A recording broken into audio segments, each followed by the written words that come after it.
Hi everyone, it's Naylor here, and it's the Naylor Accountancy webinar on the 10 hats in every business. This is part of our Thrive 24 series of videos that we're doing and webinars to help businesses thrive, basically, because that's one of our things that we say, which you'll see in a minute. At Naylor Accountancy, we want to support businesses to thrive. So just on that. So I've obviously said hello and introduced myself. Why listen to me? I always start with this. Lots of you know that already, so so I apologize, but I am the MD of Naylor Accountancy Services, which we are growing by acquisitions as well. I've been that since 2011 when I started. It was sort of November 2011, but so I only just got into the 2011s. My first client was in Feb, actually, and grown Naylor Accountancy Services as it is now. And then I started intelligent outsourcing in 2016, and that's grown to over 100 people. I've also written a book called The Firm You Want, which should also be on this slide as well. But that's sort of helping accountants, but it is business owners as well, just explaining what I've done, bad experience I've had, and experience I've had in order to grow my firm. The core purpose of Naylor Accountancy is, and we say this and we mean it genuinely, we want to be as in our clients, partner in finance, and we want to help businesses thrive. As long as they want to thrive and grow, we have services and things like the webinars here to help people look at how they can develop and thrive their businesses.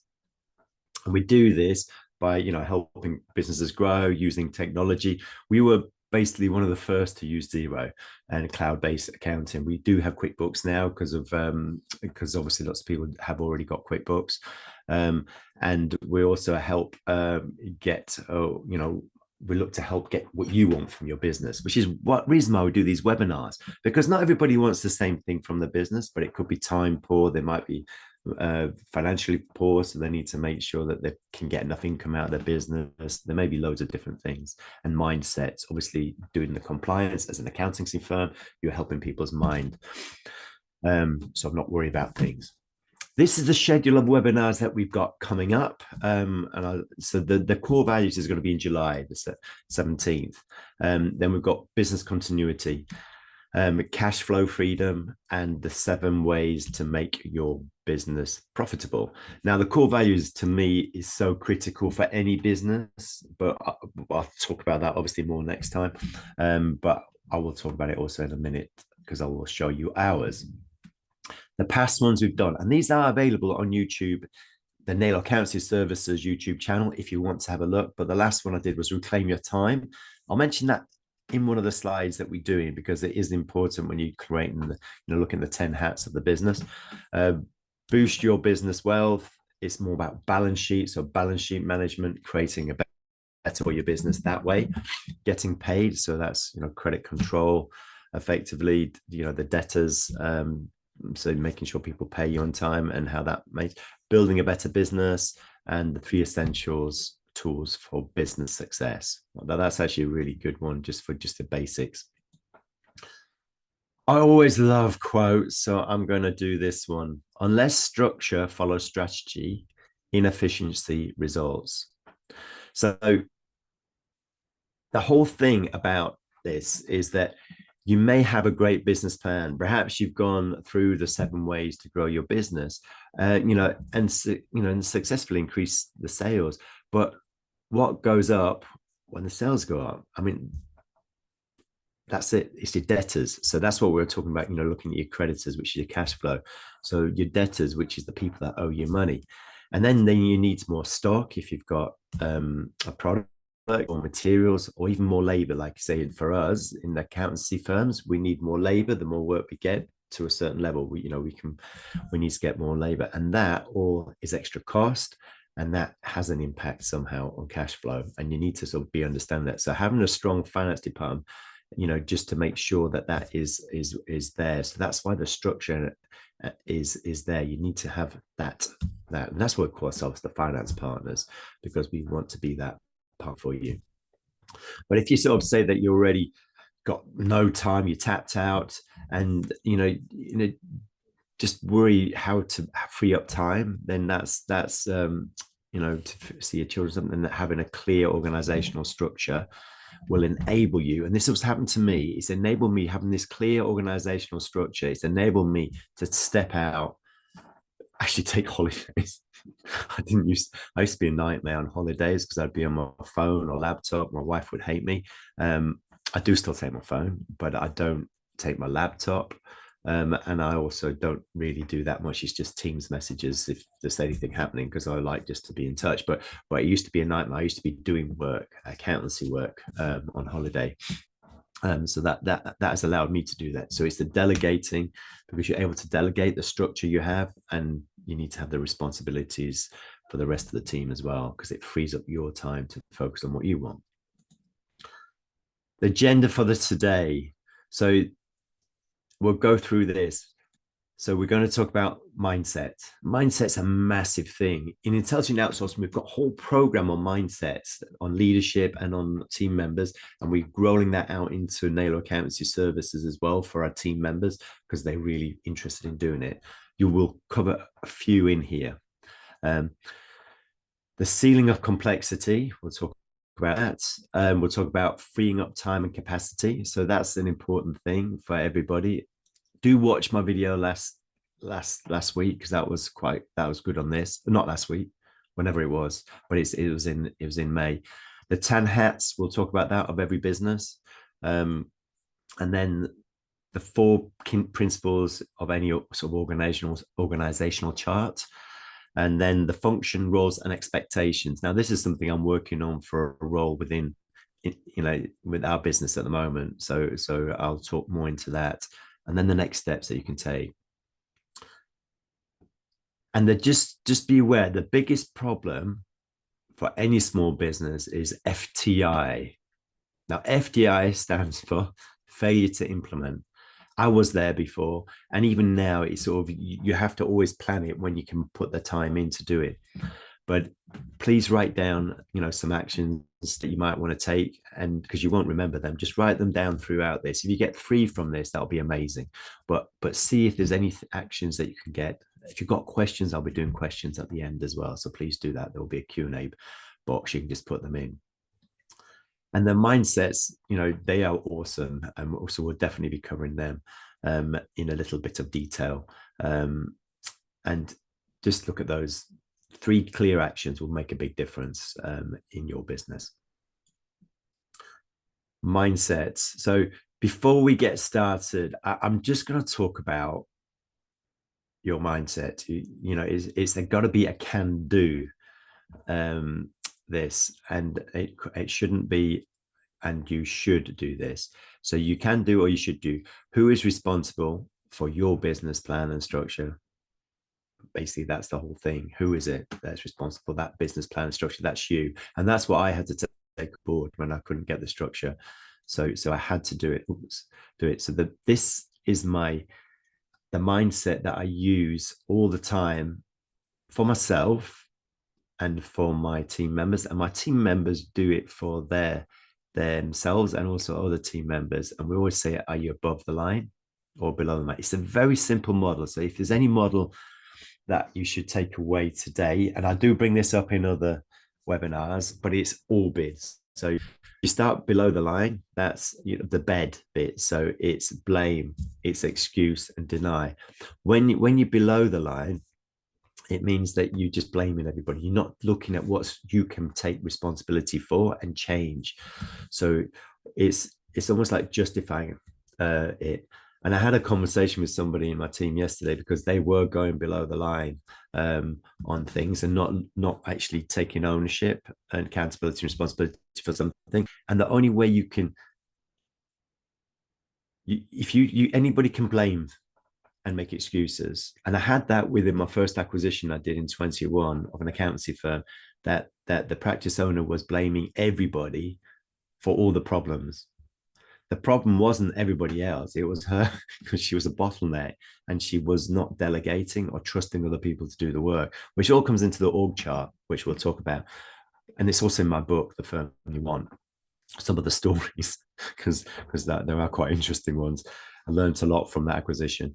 But But for you, you need to be above the line, especially as the business owner and leader of the organization. You must be in the, you know, there. It's a victor mentality, and it's a choice that you have, and you need to sort of make sure that you are doing it. So you know, you make sure that you are actually all there and doing something about it. What you find is that below the line, it's all about denial and blaming, but you need to make sure everybody's reframing it. And if they understand this, when you say you're below the line, it does make sense to them. They might not be happy, but it's looking at how they can be above the line, because it is a choice that people have. And it's just a model that's so effective. And like I said, I was using it yesterday. Another really important mindset. So that's the ceiling of complexity.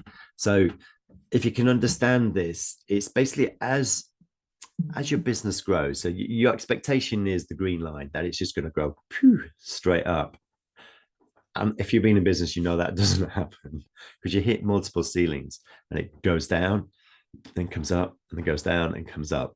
That's any business. And it's the same with learning, to be honest, anything like that.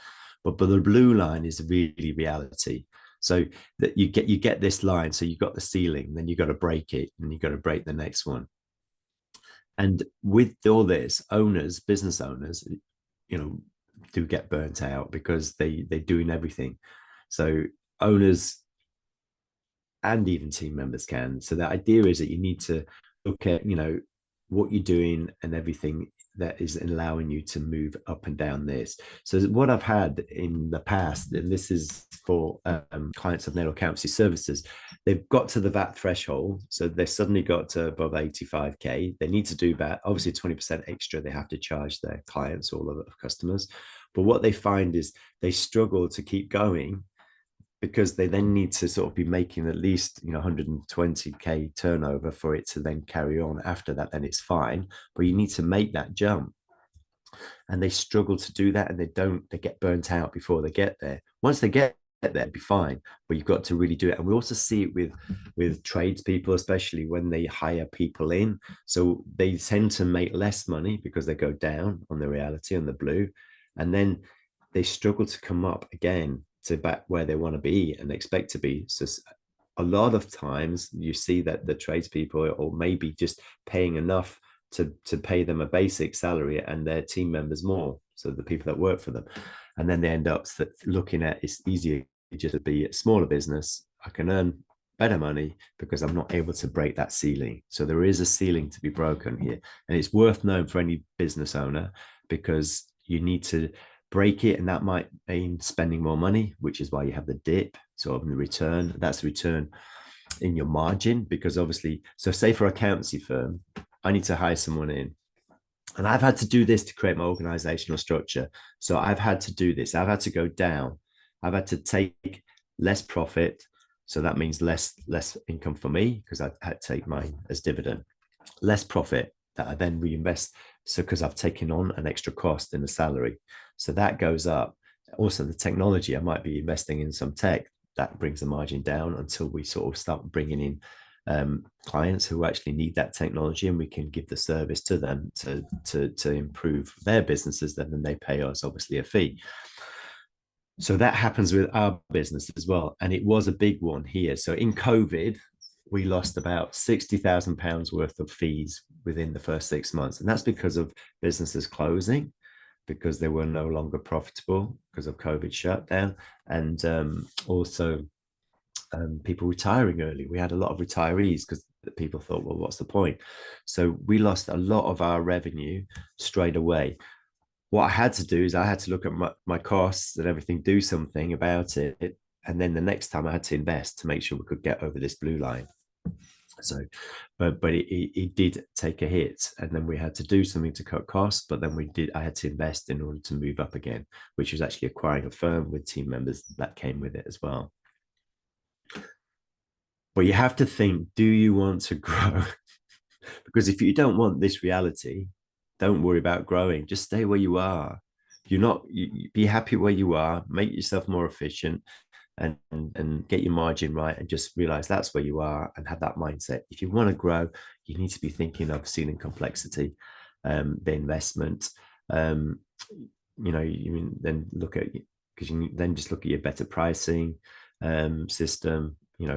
Look at your costs. Like I said, just have the clear job description for everybody, especially as you grow. If you are going up that growth bit, make sure everyone's got a clear job description, so they know what they're doing, you know what they're doing, and when you bring them in, they are able to sort of contribute to bringing that margin back up on the blue line, basically from the dip that you've had. So and break through. But you do have a choice. You can look for the breakthroughs, or you can step back down the blue line, which is what happens.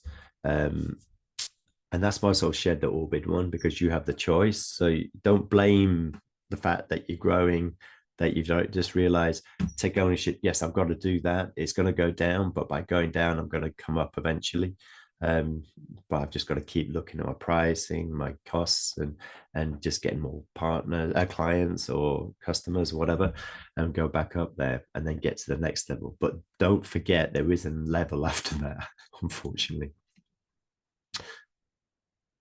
Of course, in order to sort of get the full benefits of an organization, you need to prepare to change. And this is like, we call it the 5 A's of change.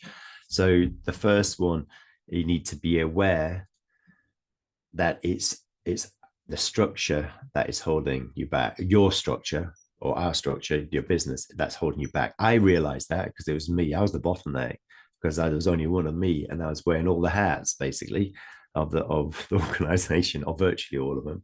And I had to get people in to build that. So if you have a bigger team, you need to work with the team in a better way, basically. So you can't just keep an eye on everything anymore. So it comes down to delegation and trusting, which is in my book, The Firm You Want. And that's a big thing. So no, yeah, and then I've got here, I know I don't know this, make changes in the business, and I need the business will be impacted by my profit, and profit will drop. So that's what I was talking about. It will drop, but be awareness of it. You have to have awareness. Then it's acceptance. You need to accept, or we all do, even your team, that change is needed, and that we've chosen not to go back down the blue line. So this is the choice. This is going above the line, and you've chosen to go up there. You may choose to go below, but that's acceptance of going below and going back down in your business. But if you're accepting that you are going to lose a bit of return and everything, keep going up, but it's an acceptance of it, because you can't keep working. So what I found is I couldn't keep working as I was, so I had no choice. I had to make sure I could go up this blue line. Otherwise, I didn't want to be a sole practitioner, as in it was just my own firm, and I was just working for it maybe with 1 or 2 people. I wanted it to be a bigger firm that I didn't actually need to do anything of the operational, like bookkeeping, compliance work, and I was able to do strategy and helping businesses as well, more on the sort of type of coaching type thing, and making sure FD to make sure that they get moving forward in their businesses and thrive. So acceptance. Then you've got action. So you've always got to take action, and that's what I was saying at the start. Make sure you take 3 actions down, and then to-dos, and then look at what you're going to do, or just 3 things of knowledge that you've gained, because all of this is self-development that you're doing right now. And the webinars are a great start on that. A business plan obviously is a really good one. Just you can write a business plan, just for very, very useful. And we need some accountability for completing actions. Now, this has to be normally one person, otherwise they just do not get done. So any action you need to allocate to one person, and also have a deadline, because if you don't have a deadline, it's Parkinson's law. It doesn't get done because it just gets put back. And if you give a long deadline, they'll just do it. It'll just get done right at the end. So give a shorter deadline to get done quicker. Those are some tips if you didn't know that already. And you might be flat out yourself, so you may not have the time. So you need to be looking at how you can get other people to get involved, or you need to commit to the action and then realize something actually else is going to give. um, I had to work on my forecast. I just put it on LinkedIn today, this morning, but I had to work up my weekends, all sat, which is Father's Day on Sunday, on a forecast for Naylor Accountancy Services. And that's so I could secure funding for the acquisitions that we're doing. So we're looking at another acquisition in October for Naylor Accountancy Services, but it's actually it's looking at the broader things. There's other things happening there as well that I'm looking at.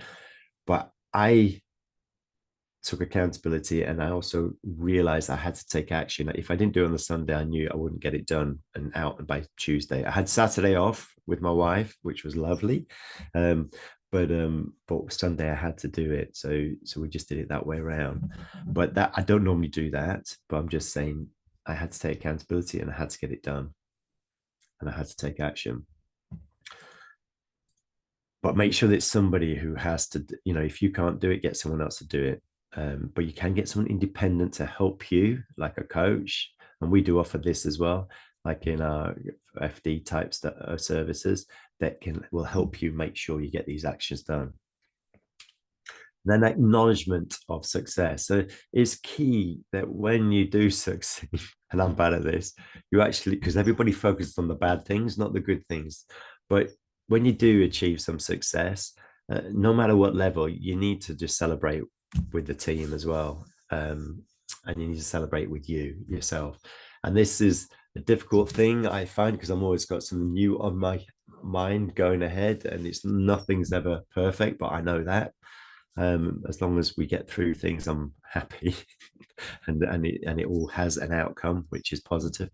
So just make sure that the big issue we all have is lack of time. Time is the massive thing. So like I said, have a look at the webinar from last week, because that was really good on the time one. And that's not last week, last month, so May 1. It's on the Naylor Accountancy YouTube channel. But the second time management crew, it's all about time management. It's called Reclaiming Your Time, but it's very good on these mindsets. So the orbit and this 5 A's and the complexity curve. So another quote. I love quotes, and if you've read my book, The Firm You Want, you'll see there's lots of quotes in there. I find it motivational. And also because people have done this in years ago. So this one is about time. In truth, people can generally make time for what they choose to do. It's not really the time, but the will that is lacking. So it's the will that's lacking. So this is all about taking action, making sure you're accountable, or someone is accountable. Even get someone independent to help you. Like I said, we can coach. Anyone can do that. This is from Sir John Lubick.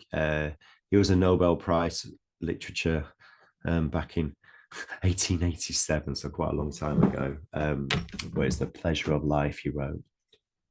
But just remember the earlier mindsets, because they do help understand what's happening and bring you along. The Achievers Matrix. I did cover this in the webinar in May as well, because it's absolutely amazing. Use it all the time. You always want to be in quadrant 2 on this, which is important, not urgent, because that means they don't become urgent and important. And it also means you're looking ahead.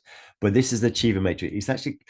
It's actually the Eisenhower matrix that originally, and that's what it is. But Stephen Covey made it famous in his book, The 7 Habits of Highly Effective People. But he basically created that book from reading lots of other things that were out there, and created an amazing book, which I highly recommend you, Stephen Covey's 7 Habits of Highly Effective People. But quadrant 1, I mean, that's the quadrant of urgency, and you will have to spend time there, and most people do. So it's urgent and important, like I said. And this is where we handle an unhappy customer, or meet a deadline. We need to spend a lot of time in quadrant 1 to make sure things happen, basically. But you don't want them to become urgent through procrastination. And that's what happens a lot. Through procrastination, we make them urgent. So try and get them done. Um, and you sort of need to prevent this by planning. So planning ahead. That's the main thing on that. But we all do spend time in quadrant one. Quadrant two, that's the quality quadrant. That's the one that you really want to be in a lot. I look to be in there lots. I am in there lots at the moment. I do spend a lot of time in important and urgent as well. But I look to be in the quadrant two lots, especially when you're doing strategy and things that we're looking at in our businesses. The quadrant of quality, so it basically represents what you want to be doing. So it's like your planning to enter, your business planning, you're looking to prevent problems, you're empowering others, you might be developing your skills. Like this webinar is quadrant two. So you've got quadrant two right now because it's not urgent and not important, but it will help you develop you and your business. In knowing this quadrant basically it just feeds into enlarging quadrant one, because then everything just becomes urgent and important. If it, there's also what we try and do with that. We try, well, we not try, so I shouldn't use the word try. So that's another thing. Or we ask people not to use the word try. But with Naylor Accountancy Services, for the VAT returns, we look to get all of the VATs done by the 25th of the month. That means we're not in the urgent and important. We're just on important, not urgent, because as soon as it gets to the next month, because the deadline is the 7th of the following month, it becomes urgent and important. So we look to do it before that, and we do that by actually have KPIs for the team members. They have to contact our clients 4 times by the 20th of the month, and if you're a client of ours, you will know that. If you haven't given information, by doing that, that means people realize they need to give them information, and we get it so we can do it. What that means is our clients don't get a surprise VAT bill. They have time to think about what they need to put away. Our team have time to analyze anything and do any corrections that are required as well. And it means there's no urgent, important in quadrant one. It just is quadrant two. Quadrant three, now that's deception, and it represents things that are urgent but not important. That's noise. It has the noise of urgency and the illusion of importance. And it's normally only important to someone else, but not you or your business. So many, you've got phone calls, meetings, emails. Emails is a big one. Dropping visitors, they all fall into this category, quadrant three. And we end up spending a lot, and I'm bad at overextending meeting times, and that's what I'm really working at breaking, so I don't extend the meeting time. But what I find is, if it's a very interesting meeting, I want to know more. But then you best, obviously, you will be better probably booking another meeting, or just making sure that you get through the points quicker. But this is just something. So meeting people, it's where you're meeting other people's expectations rather than yourself. And we just fool ourselves into basically thinking that we're in quadrant one when we're actually in quadrant three. And that's probably me at times as well with these overrunning meetings. Quadrant four, that's the time wasting. That's waste, just basically waste. And that's why it's got a delete sign here. So it represents things that are not urgent and not important. So they're basically something that you don't want to be doing, and you want to escape from quadrant four. Quadrant four isn't survival, so people do tend to go to there to escape for survival. So it's like if you go on, you're feeling stressed, you go on a Facebook, whatever it is that you're doing, YouTube or was it TikTok, anything like that, especially TikTok. I think that's very addictive to people. And then they feel it's more a deterioration than survival.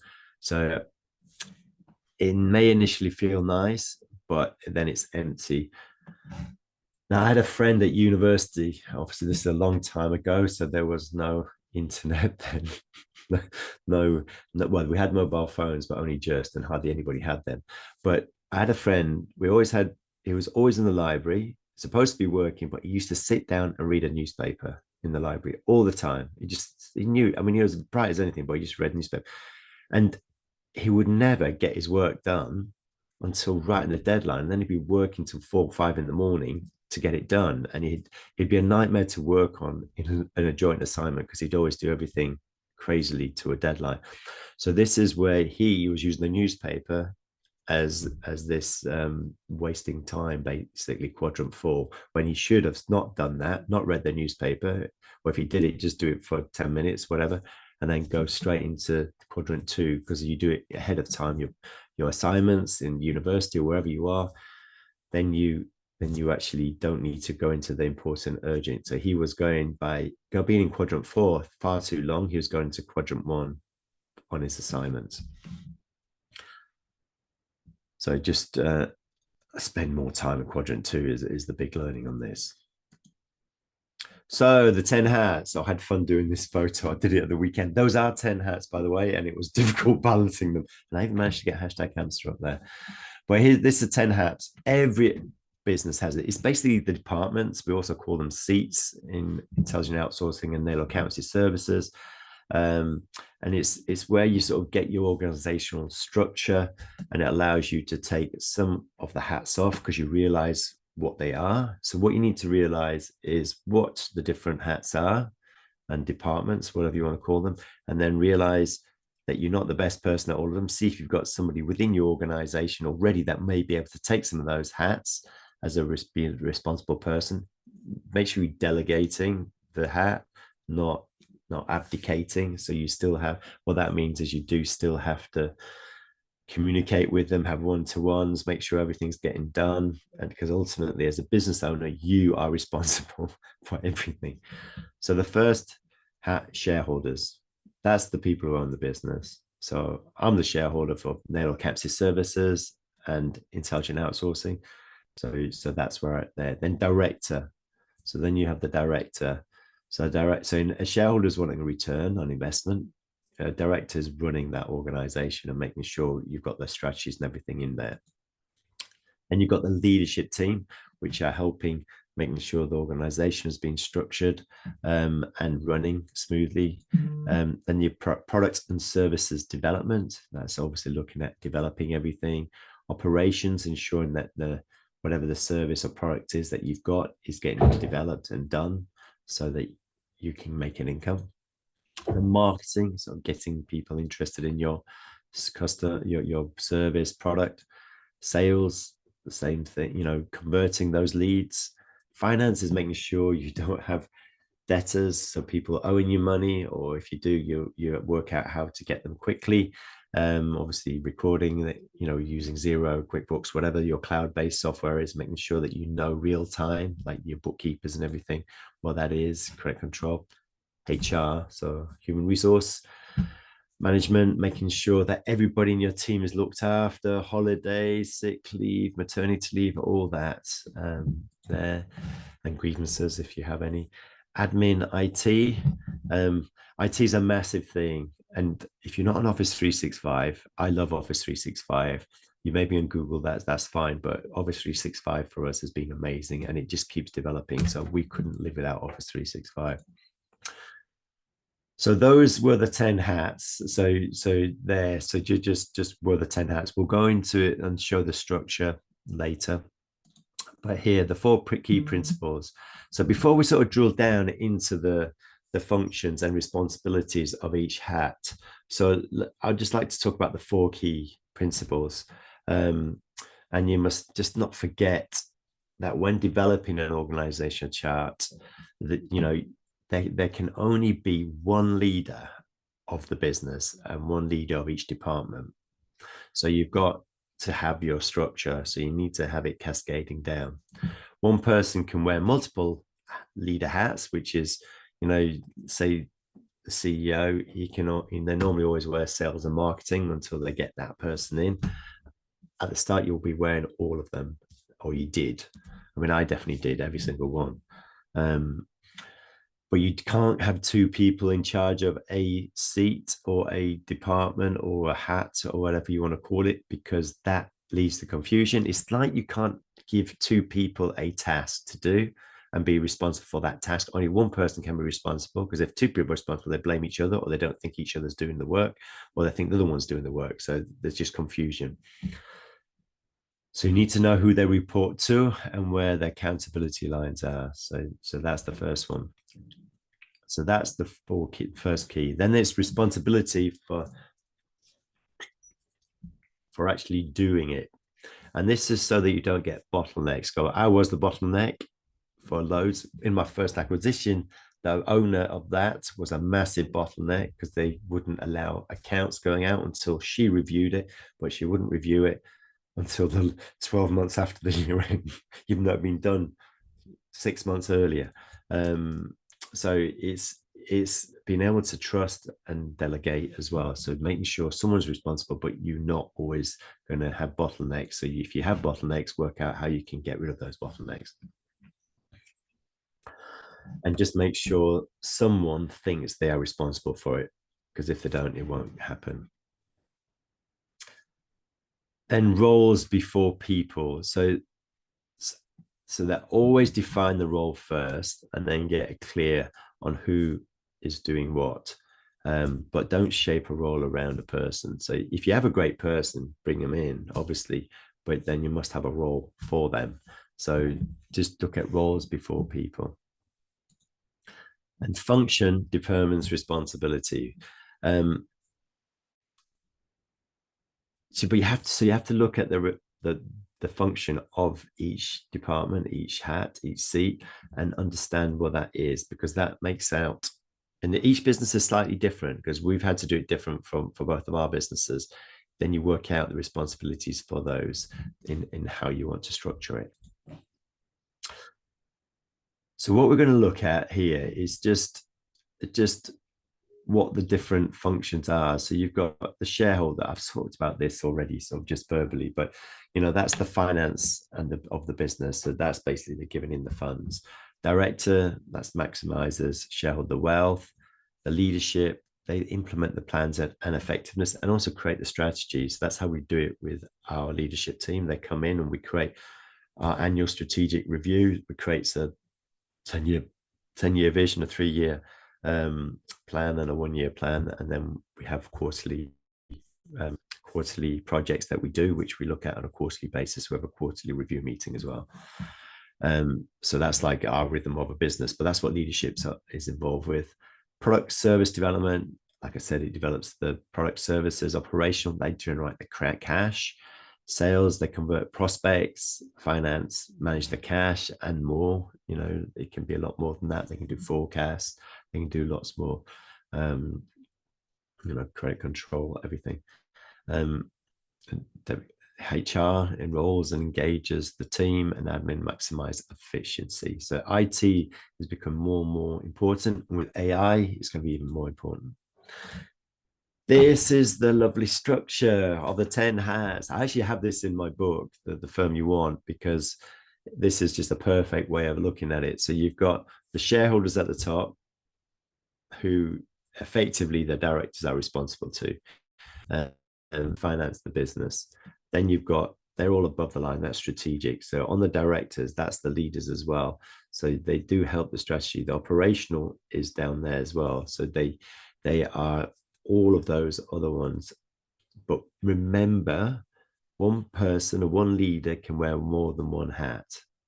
So somebody could have the sales and marketing hat as one, or the finance and admin hat, HR and operations, but they can have more. And as a business owner, you would have probably worn every single one of these hats at the start of your business. So so below the line, they are basically delivering, ensuring that the strategy is being delivered on. Above the lines directors, these primary heads here will also be potentially looking at the strategy as well and acting as directors.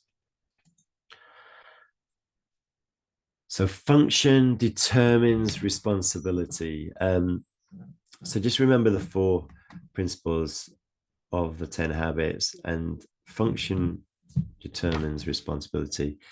If you're not sure, which department a task belongs to, you just refer to the function of that department, so what it does, what it's doing, work out the roles that you need within each department, and just basically remember some could be part-time, or you could even contract out, outsource, and create a list of responsibilities for each role. Basically, an example of a function. The functions of an operational department is to generate cash. So make sure that people, if it's a manufacturer, making sure that manufacturing plant is creating the product to generate the cash. And you may currently have people in that team making calls to slow paying debtors. So you'd need people in that operational team as well, that you might have to call for debtors to make sure they pay. But that's also within finance. And they manage the cash, obviously, in finance, and making sure that people are paying. So you've got the cash to fund the materials to come into the whole operations and make sure that cash is going around. So there is obviously a link between all the departments. Everyone works together, but you do have the heads of each department, unless it's the same person that's got the hat of that department. So function determines responsibility. It basically is a principle that just suggests that person's role or job function dictates their responsibilities and duties. So responsibilities and duties are key. So I'm currently creating an avatar of a sales marketing manager, because we're looking to hire someone to do that. So I'm creating that at this moment in time. So I'm looking at creating that structure, that job title, that avatar, and letter of expectation for them, and then making sure that they can then, the person will be able to fill it and then know exactly what they need to be doing. So let's just do an example. I mean, this is actually in line with what I'm doing now anyway, but it's just the task and responsibilities of a marketing manager, basically. So you got the role. So this is just a spec here, job spec, but you got a marketing manager. What's the role of and function of a marketing manager is to generate leads. And so if the function of a marketing department is to generate the leads, what are the key responsibilities of a marketing manager? And that's what you need to be thinking of next. So, and the clue is, basically on the slides already. So,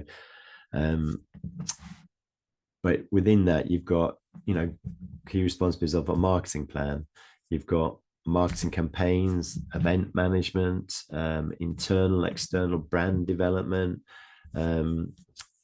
alliance building, so like partnerships, database management and reporting. It can be going to leadership meetings, making sure you create a marketing strategy, which is the plan, and inputting into that. And what you do in the back of that is obviously have your KPIs and everything. So think of those, because you want to make sure that they are able to do it. You do a 90-day. That's in my book, The Firm You Want as well. Always do 90 days, because that's, everybody has a window of focus of 90 days, supposedly. Now this is not me knowing this. It's being told it and reading it everywhere. So you have a 90-day window, then you need to refresh your goals every 90 days. So if you only have a goal every year, once a year, it's not going to happen. You have it every 90 days. So these are KPIs there. So that's just an example of what you did, how you determine responsibilities of each. So the benefits of a revised organizational structure. So we've had a look at the marketing department and the potential key task of them, of a marketing role, and they differ business to business, and that's where you have to realize things do differ, and you can start just to and clarify these aspects of the role to help you for the entire team. So a clear job description, it just basically strengthens expectation and priorities, and reporting lines are really important. So it gives the clarity of expectations. And clarity is mentor. And what that simply means is you've got to, it simply is just like the best practice, because it ensures that no department's neglected. So that's why you want to be making sure it's the best that you're doing and the best practice. So that's why it means you are also sustainable and scalable. And that's what we found with Naylor Accountancy Service and Intelligent Household, by having that structure. And we still needing to get people ahead, because I've still got some seats that I've got, and other people have got some seats. As we grow, we'll get other leaders in to take those seats off them, those departments. But you have to grow before you can actually do that. So it just means that you become scalable. So, and like I just, that's coming up, you not don't neglect. And when you as the leader sort of identify the hats that you're actually wearing, then you can act above the line, which is that orbit on the mindset, and address and and look at the capacity that you've got and what you've got within your business. So look at the people there, but identify everything, and that you are prepared to delegate, because it is empowering for you, but also the person that you delegate it to. So how I find it, and I love seeing our leaders grow and develop, because we've got some great leaders in both businesses, but they develop and grow all the way through, and they don't always realize it. And you also need to push them out of their comfort zone, and that does mean you can't help them all the time. And they need to learn it for themselves. That's the only way. And if you look at Ray Dalio, he's an amazing, he's a billionaire, whatever, but investor as well. But that's how he does it. He actually lets people, he can go in and help them, but he won't. He'll let them actually struggle, because he knows that the best way to learn for anybody is to struggle, make mistakes, and then they will learn and learn it. So make sure you delegate. And just because someone makes a mistake, don't take it back off them. Make sure they know the mistakes they've made, how they can rectify it. Ask them how they'd rectify it first. And then if they're not quite sure, have a discussion about it, and then try and help them on their journey. Otherwise, let them know what they should have done and how to do it, and let them go forward. Whereas having a clear path of progression, I mean, that's and the key, and there is less risk of burnout of you and your team members if everybody knows their key responsibilities. Increased efficiency, clear path of progression. So I've said all that already. And you want to make sure you don't get all the monkeys on your back. I think it's the 1 Minute Manager, or there was another one, I can't remember, that has all this about a monkey in the back. But the problem is, when someone comes to you with a problem, they want to give you that problem so that you then deal with it, and it's on your back. You don't want that. You want them to keep the problem, go away and deal with it, and come back to you saying it's either done or with a suggestion of what to do. So I've been talking about today lots of things about the 10 hats, the structure, and looking at that. And if that has resonated with you today, you might want to be looking at our 10 hats workshop that we do, just to get a deeper insight into what the specifics to your business. It's a program that consists of 3 workshops, and where you get help with the organizational chart, flesh out 2 roles, and we'll also help sort of create a plan to roll out your new organizational structure, so you can then basically free up your time and increase effectiveness. Obviously, you've got to think of the complexity curve, where you're coming up the graph at the start, and it develops you and flesh out 2 roles. And here, this is just what I talked about. The ceiling of complexity, that's where the blue line comes. The ceiling of complexity, the graph is just overcoming that, but also having the awareness, like on the 5 A's, that you are going to have that, and accepting it, that it will go down before it comes up. And make a plan to free your time. It's all about but you have to actually action your plan, which is one of the 5 A's. Otherwise it doesn't happen. So one big, very quick tip for anybody: just change your diary into 15-minute intervals. It's very easy. If you go on view, in Outlook. I don't know anything else but Outlook. You can change it to 50 minutes. What I've found is if I put things in 50 minutes, that means I've got 4 units every hour that I can deal with something in my head. Is that if everything takes an hour, I've used 4 units, and I try and shorten it so I can actually do more in 15 minutes now than I ever used to, and I get a lot more done in a day. Just a quick tip, just a productivity tip. Next step. So with this, just identify 3 things that you want to take action with, like I said, and then at the start. And will you do nothing? This is normally what people look for. Course of action: do nothing, retreat. So it sounds scary and hard, and I think I'll just go back to what the business. Now that's not a problem. If that's what you want, that's absolutely take normal amount of action.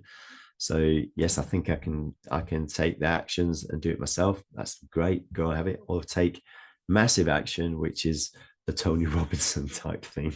And if you ever know him and what he says, he always says take massive action, and he's very hyper. But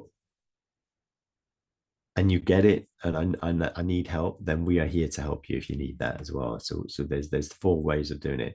So we can all be better at business if we have the support and accountability. I've found that. I've had a coach. I'm part of a mastermind group as well. That all gives me accountability, and also someone to talk to make sure everything's going how I want it, and to develop things. So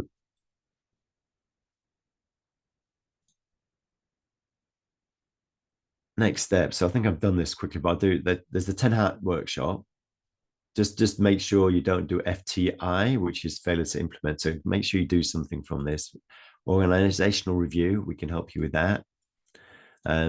Complementary client review. So that's where if you a client already, we can just do a client review of you, just to see where you are. So that would be with one of our client managers, the person that is actually looking after you. But I would actually, depending on what it is, I may have to get involved. Proactive accounting meeting. So if you're not a client of Naylor Accountancy Service and would like to be or want to know more, just have a meeting with us, and we can go through your business with you and see what that is all about and how we may be able to help you, or just give you some pointers anyway. Then it's over to questions. So I am going to just... So if you've got any questions, I'm just going to see if I can see. Do put them in the chat box. So just make sure that you... So I hope... yeah, I've just seen something saying at the start, I couldn't hear you, couldn't hear me. I hope you can hear me all the way through this. So I hope it's been okay and you could hear everything. So if you anything in this that you would like, just let me know. Any questions? I've got some here, so just bear with me.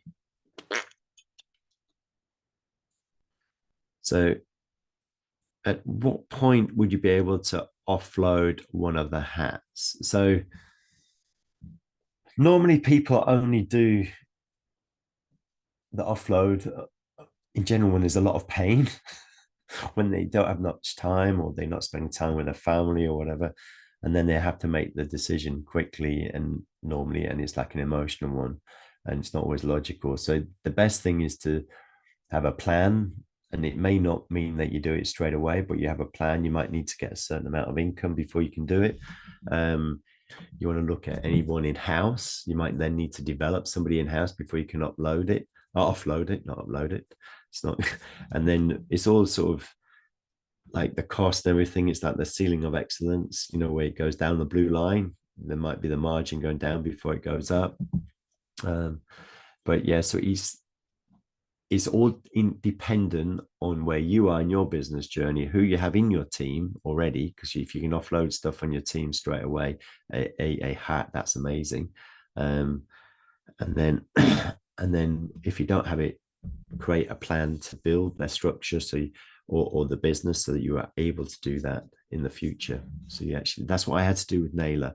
I couldn't do it within Naylor, and I was working far too much in Naylor Accountancy Services and not enough in intelligent outsourcing, because I having to do the doing in Naylor.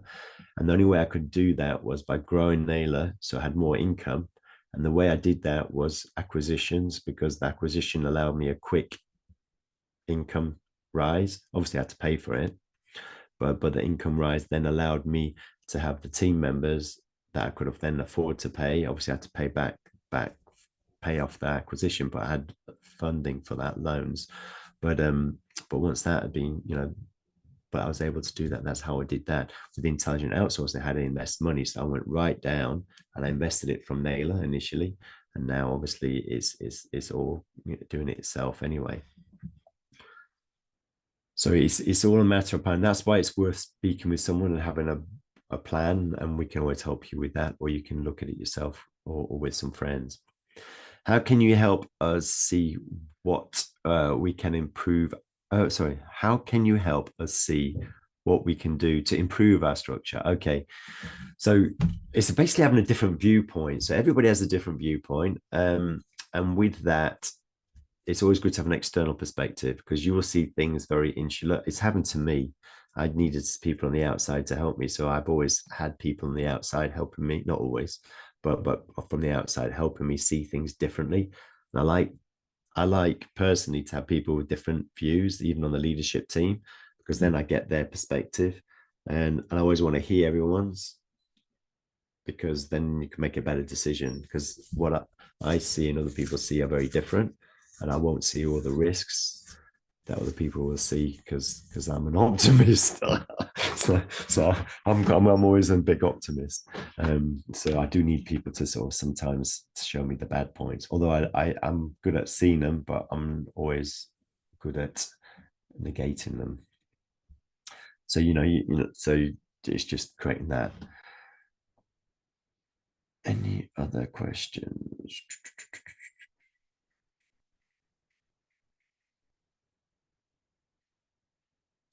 So I've got here, would you recommend Orbid with my team? And then how would you see? I mean, yes, definitely. Orbid, definitely use it, definitely learn it. It's very simple. You can draw it on, I mean, I'm drawing it on blackboards and stuff. And like I said, I'd only used it. So it's definitely worth using that. And also use that Achievers Matrix, or the Eisenhower one in Stephen Covey's. It's in Stephen Covey's book, Seven Habits of Highly Effective People. So if you want to get that book, it's a really good one. But definitely. What structure do you have in the Naylor Accountancy Services businesses? What structure do you have in the? So with that, we have basically, I'm above the line on that organizational structure. So I think it's the next one.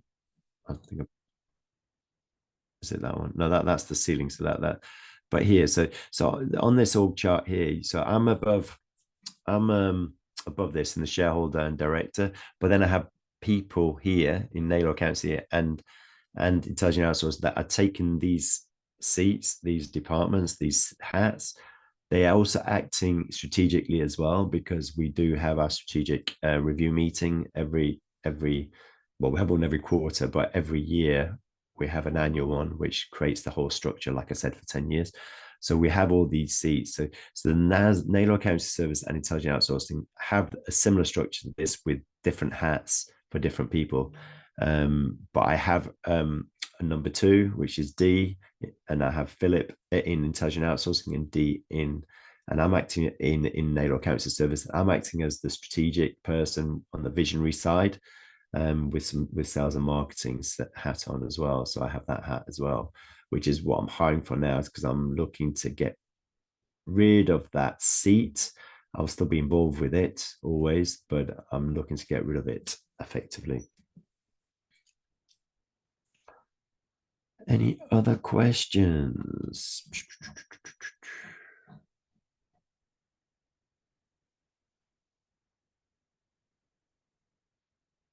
How have you seen getting a structure has helped you in your business? As a business owner, sorry, as a business owner. So the way it's helped me massively, and this is one reason for doing it, is giving me time back. I still don't have that much time because I fill it very quickly, and that's Parkinson's law. But I have it's freed up my time to be able to focus on strategy, which is acquisitions, and we're looking at a lot more as well going forward now, and developing the business, how we can help businesses thrive, services that we've introduced, because we're going to introduce profit first. We've got it now. We're just creating the program to roll out to clients in intelligent in Naylor Accountancy Services, and that will mean that people will be able to take the opportunity to earn a better living from their business. As what we find is there's what we call entrepreneurial poverty, where a lot of businesses don't earn enough money. They might be paying out team members, but they're taking very little, so they're not earning much. So it's all the profit first is all about helping business owners make their businesses stronger, make it a better income for them, but also enable them to do what they need or have what they want from their business. But it's allowed me to focus on things like that and bringing things in. So it's been massive. And I always look at getting 18 players in to the leadership roles, because that allows me to know that I've got people who I can trust and delegate to as well. And I do trust and delegate everybody in our leadership team, even though I know issues happen, because any business does. We discuss those in our weekly leadership meeting. And then I also know problems happen. People make mistakes. As long as people learn from them, that's the big thing. You don't want them doing the same. What is your biggest tip? So my biggest tip, and this is, I'm a visionary in the true sense that that's how I act within both Naylor Accountancy Services and Intelligent Outsourcing. So I see where we're going, I see what we're doing, and I create the structure with the rest of the leadership team to enable that to happen. Paint a picture. So first paint the picture of what you want. So this is what I say in The Firm You Want, the book, is that you must understand what you want from your business and what it is that you want effectively in life, but that business is going to give you. So is it more time to spend with your family? Is it a better income? Is it well, whatever it is, mind, you want people to run it so you don't have to worry about things, but you need to set the structure up. So paint the picture and create that vision of what you want, and then that will allow you to create and plan what you want. But you need to plan what you'd like to do. That's the real key, because if you don't think it, how you're just going to be plodding along and you're never going to get to where you want to. So you need to really have a good focus on what you want to do, good vision, and then write it down. Always write it down, and then plan it out what you want to be doing for the next. What is the view for the next 10 years, 3 years, and 1 year, and what is the next 90 days going to do? So how are you going to get there? What steps are you going to have to do to get there? And that's how we do it. But my biggest tip is first paint the picture. And I'm actually doing an intelligent outsourcing one on vision at some point. I think it might be the next one actually, but and that's to help people look at the vision. But that's within intelligent outsourcing, my other business that we're doing that webinar. But this is where the 10 hats workshop can help you in an organizational review. So that's on that. If there are no further questions, we are overrunning, so I apologize on that. I can't see any more questions, so just finish off with the parting thought is management is about arranging and telling. Leadership is about nurturing and enhancing. So leadership is about nurturing and enhancing. And it's all to be looking at this as a leader. You want to be nurturing and enhancing your team, basically, and making sure that then you can delegate and then build them up.